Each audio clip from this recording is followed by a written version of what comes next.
Bawal bang kumain ng baboy ang Kristiyano?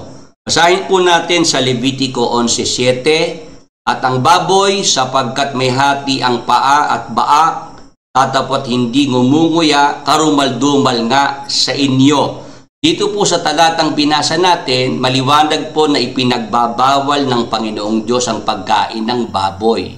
Sinasabi po rito na ang baboy sapagkat may hati ang paa at baak, tatapot hindi ngumunguya, karumal-dumal nga sa inyo. Ang tanong, sino po yung binabanggit po rito na karumal-dumal nga sa inyo? Sino po ba ang kinakausap po dito ng Panginoong Diyos? Sa Levitico 11:1-2, ito po nakasulat. At sinalita ng Panginoon kay Moises at kay Aaron na sa kanila'y sinasabi, inyong salitain sa mga anak ni Israel. Ang kausap po pala rito ng Panginoong Diyos.